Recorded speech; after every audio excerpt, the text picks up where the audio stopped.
Shalom, damai di hati, puji Tuhan Bapak Ibu Saudara-saudara, jemaat yang dikasihi dan diberkati oleh Tuhan kita Yesus Kristus. Marilah saat ini kita mulaikan ibadah kolom hari Rabu tanggal 20 Mei 2020. Tentunya kita sangat mengucap syukur kepada Tuhan. Walaupun di tengah-tengah pandemi COVID-19 ini, kita tetap disertai oleh Tuhan, diberikan kekuatan, kemampuan bagi kita. Walaupun tentunya semuanya dengan keadaan ini dapat menghambat segala aktivitas kita, tetapi tidak menghambat kita untuk menghadap kehadirat Tuhan. Mari kita mempersiapkan hati, pikiran, bahkan konsentrasi kita untuk beribadah saat ini. Saya mengundang kita semua jemaat untuk berdiri. Mari kita menyanyi Ku Masuk Ruang Maha Kudus. Ku masuk ruang Maha Kudus dengan darah anak domba. Ku masuk dengan hati tulus, menyembah yang Maha Kuasa. Ku menyembah-Mu, ku sembah-Mu,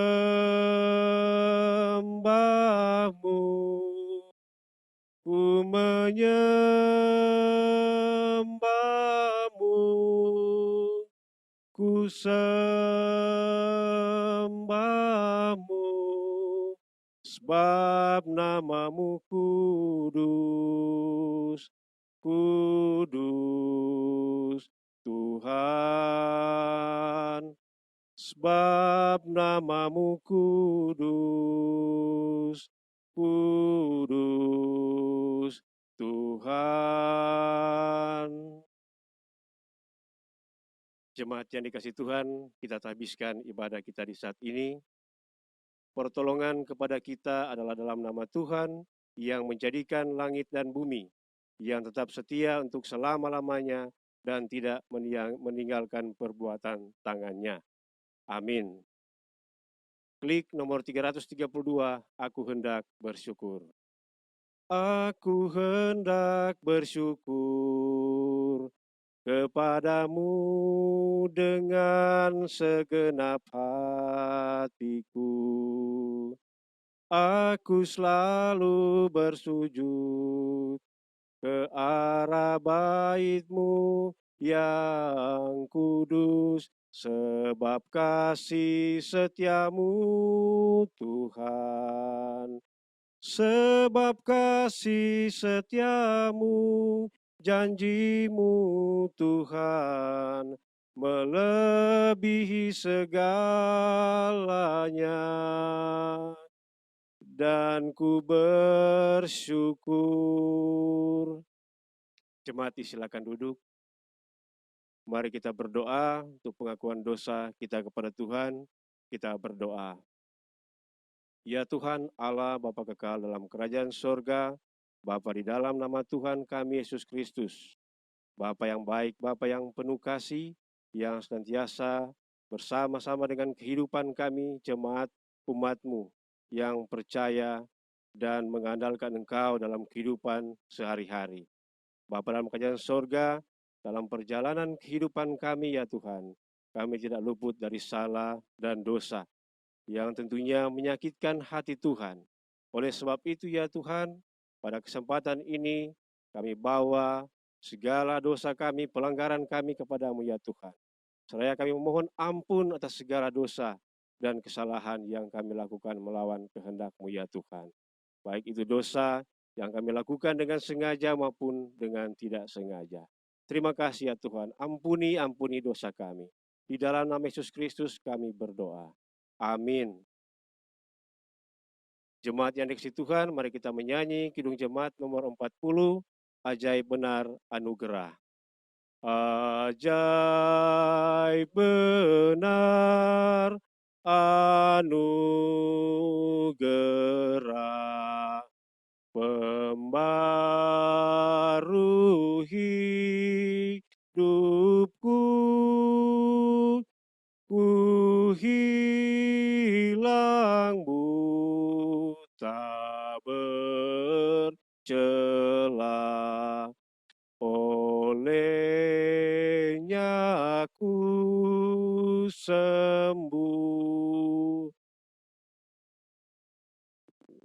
Jemaat yang dikasihi Tuhan, mari kita berdoa untuk pembacaan dan perenungan firman Tuhan.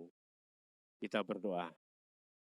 Terpujilah Engkau ya Tuhan yang Maha Kasih, yang senantiasa melindungi akan kehidupan kami, bahkan di saat ini ya Tuhan, di tengah-tengah persekutuan jemaat dalam beribadah kolom di saat ini, kami akan membaca dan merenungkan firman-Mu.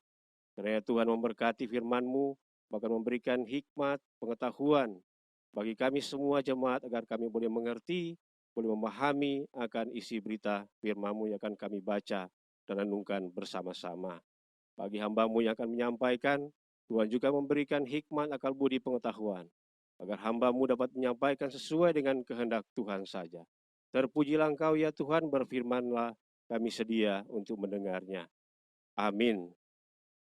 Pembacaan Alkitab kita pada saat ini terdapat dalam Perjanjian Lama, di dalam 2 Tawarik pasal 34 ayat 1 sampai dengan ayatnya yang ke-7. 2 Tawarik pasal 34 ayat 1 sampai dengan ayatnya yang ke-7 dengan perikop berjudul Raja Yosia, pembaruan yang dilakukan Yosia.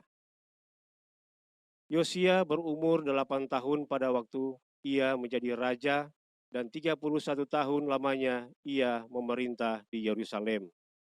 Ia melakukan apa yang benar di mata Tuhan dan hidup seperti Daud, bapa leluhurnya, dan tidak menyimpang ke kiri, ke kanan, atau ke kiri. Pada tahun ke-8 dari pemerintahannya, ketika ia masih muda belia, ia mulai mencari Allah Daud, bapa leluhurnya, dan pada tahun ke-12 ia mulai mentahirkan Yehuda dan Yerusalem daripada bukit-bukit pengorbanan, tiang-tiang berhala, patung-patung pahatan, dan patung-patung tuangan. Mesbah-mesbah para Baal dirobohkan di hadapannya, ia menghancurkan pedupaan-pedupaan yang ada di atasnya. Ia meremukkan dan menghancur luluhkan tiang-tiang berhala, patung-patung pahatan, dan patung-patung tuangan, dan menghamburkannya ke atas kuburan orang-orang yang mempersembahkan korban kepada berhala-berhala itu. Tulang-tulang para imam dibakarnya di atas mesbah-mesbah mereka. Demikian ia mentahirkan Yehuda dan Yerusalem. Juga di kota-kota Manasye, Efraim dan Simeon, sampai di kota-kota Naftali yang di mana-mana telah menjadi reruntuhan. Ia merobohkan segala mesbah dan tiang berhala, meremukkan segala patung pahatan, serta menghancur luluhkannya, dan menghancurkan semua pedupaan di seluruh tanah Israel. Sesudah itu, ia kembali ke Yerusalem. Demikian pembacaan Alkitab kita. Terpujilah Tuhan kita Yesus Kristus. Mari kita sambut dengan menyanyi NKB nomor 119, nyanyikan lagi bagiku. Nyanyikan lagi bagiku firman kehidupan,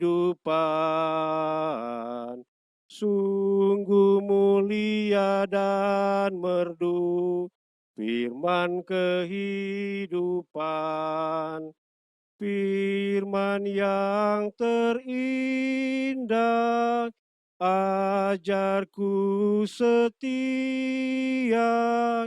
indah benar, ajaib benar, firman kehidupan, indah benar, ajaib benar, firman kehidupan. Bapak, Ibu, saudara-saudara, jemaat yang dikasihi Tuhan, kitab 2 Tawarik ini ditulis untuk umat Israel yang baru pulang dari pembuangan di Babel. Kehancuran Yehuda ke Yerusalem dan pembuangan ke Babel tidaklah menyurutkan rencana indah Tuhan Allah bagi kehidupan mereka. Bapak, Ibu, saudara-saudara, penulis ingin memberikan semangat bagi mereka untuk menegakkan kembali praktik-praktik dalam bidang keagamaan yang salah pada masa sebelumnya. Mereka bertanya, apakah kita masih umat Allah? Apakah artinya janji Allah pada Daud bagi kita? Kitab 1 dan 2 Tawarik menjawab pertanyaan-pertanyaan itu. Antara lain dalam 2 Tawarik pasal 34 ayat 1 sampai dengan ayat 7 tentang pembaharuan Yosia sebagaimana yang telah dilakukan Raja Asa dan Hizkia dalam 2 Tawarik 29 ayat sampai ayat 31. Yosia yang artinya semoga Yahweh menyelamatkan adalah Raja Yehuda ke-16 menjadi raja di usia 8 tahun. Ia memerintah sekitar 31 tahun lamanya. Yosia menjadi raja antara tahun 640 sebelum Masehi sampai 609 sebelum Masehi. Saudaraku, ayat 1, ia adalah putra dan pengganti Raja Amon. Raja Amon ayahnya melakukan apa yang jahat di mata Tuhan. Demikian juga kakeknya Manasye. Selama 55 tahun memerintah. Nama Yosia pertama kali disebutkan dalam 1 Raja-Raja pasal 13 ayat 2. Telah dinubuatkan oleh seorang abdi Allah bahwasanya seorang anak akan lahir pada keluarga Daud. Yosia namanya. Ia akan menyembelih dan atasmu imam-imam bukit pengorbanan yang membakar korban di atasmu, juga tulang-tulang manusia akan dibakar di atasmu.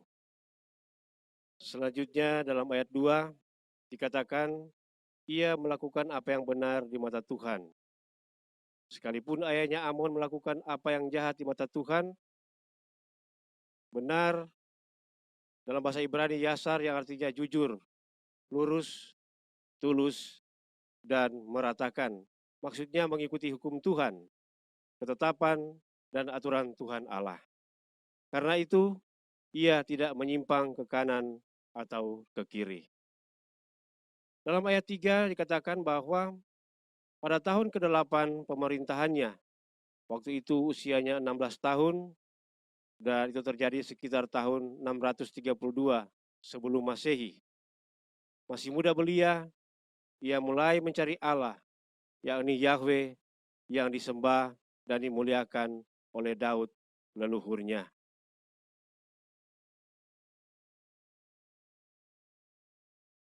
Mencari dapat berarti meminta petunjuk, bertanya kepada Tuhan, dan pada tahun ke-12 pemerintahannya, saat itu usianya berusia 20 tahun, sekitar tahun 628 sebelum Masehi, ia mulai mentahirkan Yehuda dan Yerusalem, khususnya Bait Allah. Mentahirkan di sini artinya membersihkan, bebas dari kotoran, tidak bersentuhan dengan yang najis seperti tuntutan hukum Taurat. Bebas dari segala perbuatan jahat. Nah, saudara-saudaraku, bukit-bukit pengorbanan, tiang-tiang berhala, patung-patung yang digunakan untuk beribadah kepada ilah-ilah lain yang didirikan kembali oleh Manasye. Bukit pengorbanan berada di dataran tinggi di luar Bait Allah. Di sana orang membawa korban bakaran untuk menyembah berhala. Adalah simbol Asyerah yang juga adalah dewi penduduk asli Kanaan yang dipahami sebagai dewi kesuburan atau tumbuh-tumbuhan. Selanjutnya lambangnya ialah pohon yang rimbun atau suatu tiang berhala. Saudaraku yang dikasihi Tuhan, para pemuja Asyerah percaya bahwa dewi ini akan memberikan banyak anak. Dewi ini akan memberikan panen yang melimpah dan memberikan ternak yang akan terus berkembang biak.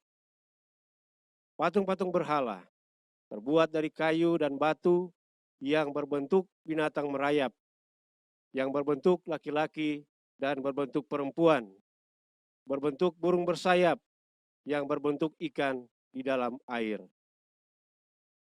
Mesbah-mesbah para Baal dirobohkan. Di sini Baal artinya adalah tuan, pemilik atau guru yang juga dikenal sebagai Hadad. Disembah oleh orang Kanaan sebagai dewa hujan badai, dan kesuburan.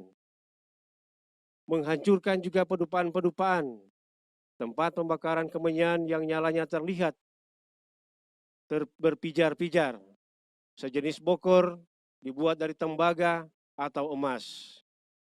Tulang-tulang para imam dibakarnya di atas mesbah. Nah, saudaraku, hal ini menunjukkan pada kita bahwa Yosia telah melenyapkan para imam yang melayani di bukit-bukit pengorbanan. Bapak Ibu Saudara-saudara, selanjutnya dalam ayat 6 dan juga ayat 7, pembaruan yang dilakukan Yosia juga sampai di bagian kerajaan Israel Utara, seperti di kota-kota Manasye, Efraim, Simeon, sampai kota-kota Naftali. Hal ini berarti bahwa pembaruan Yosia secara geografis mencakup wilayah yang sama seperti pemerintahan Daud dan Salomo ketika Israel masih satu kerajaan. Pembaruan yang dilakukan oleh Yosia dimulai pada bidang keagamaan. Dia memperbaiki bait Allah, dan pada saat bait Allah sedang diperbaiki, Hilkia menemukan kitab Taurat yang ditulis oleh Musa. Dengan ditemukannya kitab Taurat, ini mendatangkan komitmen yang baru dari umat Tuhan pada firman Allah dan pembaruan rohani yang menyeluruh terjadi di negeri itu. Nabi Yeremia dan Habakuk membantu Yosia dalam usahanya untuk menuntun umat itu kembali kepada Allah. Rencana keselamatan Tuhan Allah tidak dapat dihalangi oleh manusia, sekalipun umat pilihannya. Bahwa jika raja dan umat pilihannya itu hidup tidak benar dengan menyembah ilah-ilah lain di hadapan Tuhan, maka konsekuensinya adalah penderitaan. Sebaliknya, jika hidup benar di hadapan Tuhan, maka kesejahteraan dan keselamatan dapat dirasakan oleh umatnya. Tentu kita pun sebagai orang percaya sangat dilarang untuk menyembah ilah lain yang dapat menghancurkan imannya. Saudaraku yang dikasihi dan diberkati oleh Tuhan kita Yesus Kristus, Raja Yosia yang masih muda belia, dia dipakai Tuhan Allah untuk melakukan pembaruan, untuk melakukan reformasi total di bidang keagamaan. Tentunya dengan maksud supaya umat Tuhan kembali beribadah dengan setia dan bersungguh-sungguh kepada Tuhan Allah. Bahwa pertobatan dan penyerahan diri yang sungguh-sungguh kepada Tuhan Allah menjadi dasar iman yang kuat untuk memperoleh keselamatan. Oleh sebab itu, umat Tuhan tidak boleh berkompromi dengan keinginan daging dan mengabaikan hukum Taurat dan hidup menyimpang dari jalan Tuhan. Saudaraku yang dikasihi Tuhan, spiritualitas Yosia menjadi teladan bagi setiap orang percaya yang melakukan perbaikan-perbaikan dalam praktik ibadah yang cenderung sekuler. Sebagai contoh, berhala modern yang mengkultuskan seseorang karena jabatan dan juga karena banyak harta, kemudian juga memperilah benda atau barang dan lain-lain sebagainya.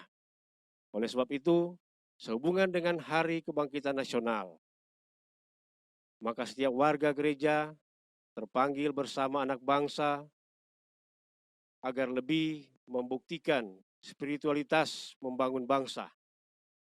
Spiritualitas membangun bangsa dapat dilihat dalam cara hidup yang saling mengakui dan menerima satu dengan yang lainnya, sekalipun berbeda. Nah, sebagai warga gereja, tentunya hendaknya menjadi garam dan terang dunia. Hal ini berarti bahwa harus ada pembaruan dalam praktek kehidupan. Dalam Roma pasal 12 ayat 2b dikatakan, berubahlah oleh pembaruan budimu, sehingga kamu dapat membedakan manakah kehendak Allah, apa yang baik, yang berkenan kepada Allah, dan yang sempurna. Saudaraku jemaat yang dikasihi Tuhan, tanggal 17 Mei juga dirayakan sebagai Hari Buku Nasional. Nah, oleh sebab itu tentunya kita semua diajak untuk lebih rajin membaca Alkitab. Dan tentunya juga kita diajak juga untuk membaca buku-buku yang memiliki manfaat yang berguna bagi kita. Bapak, Ibu, saudara-saudara, jemaat yang dikasihi dan diberkati oleh Tuhan kita Yesus Kristus, tentunya di masa saat ini, dalam keadaan atau situasi kondisi saat ini, ketika pandemi COVID-19 yang boleh tentunya sangat-sangat mempengaruhi akan kehidupan kita, mempengaruhi segala aktivitas kita, termasuk kita dalam bersekutu dengan Tuhan, beribadah. Kita diharuskan untuk beribadah di rumah, bekerja di rumah. Nah, saudaraku jemaat yang dikasihi Tuhan, tentunya apa yang sudah dihimbau oleh pemerintah, bahkan gereja, dalam hal ini Gereja Masih Injili di Minahasa, tentunya mari sama-sama kita ikuti demi untuk memutus mata rantai COVID-19 ini. Tuhan Yesus memberkati kita semua, selalu menjaga kehidupan kita di masa-masa pandemi COVID-19 ini. Bahkan tentunya kita lebih rajin beribadah walaupun di rumah kita masing-masing. Amin. Jemaat yang dikasihi Tuhan, saat ini kita akan memberikan persembahan, dan sementara memberikan persembahan, kita menyanyi Kidung Jemaat nomor 393, Tuhan betapa banyaknya. Tuhan betapa banyaknya berkat yang Kau beri, teristimewa rahmat-Mu dan hidup abadi. Terima kasih ya Tuhanku atas keselamatanku, padaku telah Kau beri hidup bahagia abadi. Marilah kita berdoa. Pujian syukur kami naikkan kepadamu ya Tuhan, atas cinta kasih-Mu dalam kehidupan kami, di mana saat ini ya Tuhan, kami boleh diberkati lewat firman-Mu yang sudah kami baca, bahkan kami renungkan bersama-sama. Bapa dalam kerajaan surga, terima kasih berkat-Mu yang begitu melimpah dalam kehidupan kami. Berkat kesehatan, kekuatan, kami boleh nikmati dan rasakan. Dan ya Tuhan, ketika kami juga sudah memberikan persembahan, biarlah Engkau berkati persembahan yang kami berikan ini untuk dipergunakan di dalam pelayanan, terlebih di jemaat kami ya Tuhan. Bapa dalam kerajaan surga, kami berdoa saat ini ya Tuhan, untuk kehidupan berjemaat-jemaat Gemim Ebenezer Tatelu, Tuhan senantiasa boleh bersama-sama dengan kami semua. Kami berdoa ya Tuhan untuk para pelayan khusus, bahkan badan pekerja majelis jemaat, bahkan seluruh pendeta yang boleh melayani di jemaat Gemim Ebenezer Tatelu ini ya Tuhan. Tuhan memberikan kemampuan, kekuatan bagi kami semua sebagai pelayan, agar boleh melaksanakan tugas pelayanan dengan semaksimal mungkin, dengan penuh kerendahan hati, dengan hati yang bijaksana, yang tentunya Tuhan berikan bagi kehidupan kami semua, walaupun di tengah-tengah pandemi COVID-19 ini ya Tuhan.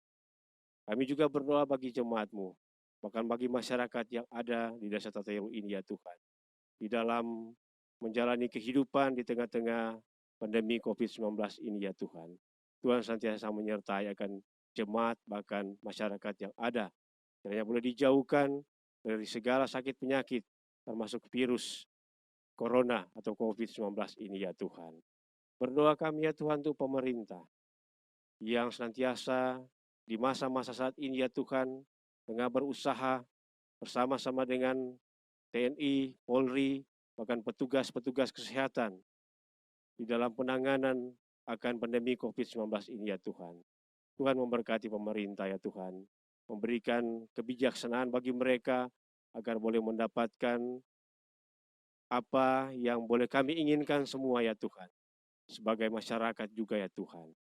Biarlah ya Tuhan senantiasa boleh mengikuti anjuran atau himbauan pemerintah, bahkan juga himbauan yang sudah disampaikan oleh gereja. Terima kasih ya Tuhan, kami menyerahkan semuanya ya Tuhan, yaitu pemerintah, bahkan lebih khusus untuk petugas-petugas kesehatan ya Tuhan, yang senantiasa menjadi garda terdepan dalam penanganan COVID-19 ini ya Tuhan. Tuhan jauhkan mereka dari segala hal-hal yang tidak diinginkan. Berikan kekuatan, kemampuan, kesehatan bagi mereka. Terima kasih ya Tuhan. Berdoa kami ya Tuhan untuk kehidupan kami sebagai bangsa dan negara. Biarlah ya Tuhan di tengah-tengah COVID-19 ini ya Tuhan, kami boleh tetap senantiasa bersyukur. Terlebih ya Tuhan, jemaat-Mu ya Tuhan, boleh tetap bersyukur kepadamu ya Tuhan, bahkan semakin dekat kepadamu ya Tuhan. Terima kasih ya Tuhan, menyerahkan kehidupan kami ya Tuhan, menyerahkan segala harapan, cita-cita, keinginan bahkan kerinduan kami kepadamu ya Tuhan. Semuanya ya Tuhan kami pasrahkan dan serahkan kepadamu, dan ya Tuhan saat ini ya Tuhan, kami memohon kiranya ya Tuhan Engkau memberkati seluruh jemaat yang ada di kolom 1 sampai kolom 16 ya Tuhan. Tuhan memberkati. Bahkan bagi saudara-saudara kami yang mungkin dalam pergumulan, mungkin dalam sakit penyakit, Tuhan menjamah mereka ya Tuhan, agar mereka boleh lepas dari berbagai pergumulan, bahkan sakit penyakit. Terima kasih ya Tuhan, menyerahkan kehidupan kami semua jemaat-Mu di Jemaat Kimim Ebenezer Tatelu ini ya Tuhan. Bapa dalam kerajaan sorga, inilah yang menjadi permohonan kami ya Tuhan. Doa kami kepadamu ya Tuhan. Biarlah kehendak-Mu yang jadi atas kami ya Tuhan, bukan kehendak kami yang jadi. Sambil kami memohon ampun atas segala dosa, kesalahan yang kami lakukan melawan kehendak-Mu ya Tuhan. Terpuji Engkau ya Tuhan, ini doa kami. Di dalam nama Yesus Kristus yang sudah mengajarkan kami doa Bapa kami, yang akan kami sampaikan bersama-sama. Bapa kami yang di sorga, dikuduskanlah nama-Mu, datanglah kerajaan-Mu, jadilah kehendak-Mu di bumi seperti di sorga. Berikanlah kami pada hari ini makanan kami yang secukupnya, dan ampuni kami akan kesalahan kami, seperti kami juga mengampuni orang yang bersalah kepada kami. Dan jangan bawa kami ke dalam pencobaan, tetapi lepaskanlah kami daripada yang jahat. Karena Kalian punya kerajaan dan kuasa dan kemuliaan sampai selama-lamanya. Amin. Jemaat diundang untuk berdiri, kita akan mengakhiri ibadah saat ini. Mari kita menyanyi Kidung Jemaat nomor 410, Tenanglah Kini Hatiku. Tenanglah kini hatiku, Tuhan memimpin langkahku. Di tiap saat dan kerja, tetap kurasa tangannya. Tuhanlah yang membimbingmu, tanganku dipegang teguh. Hatiku berserah penuh, tanganku dipegang teguh. Jemaat yang dikasihi Tuhan, kita menerima berkat. Semoga Allah sumber pengharapan memenuhi kamu dengan segala sukacita dan damai sejahtera dalam iman kamu, supaya oleh kekuatan Roh Kudus kamu berlimpah-limpah dalam pengharapan. Amin. Amin. Amin. Demikian ibadah kita. Kiranya Tuhan Yesus Kristus akan selalu menyertai akan kehidupan kita, Jemaat Gemim Ebenezer Tatelu. Terima kasih.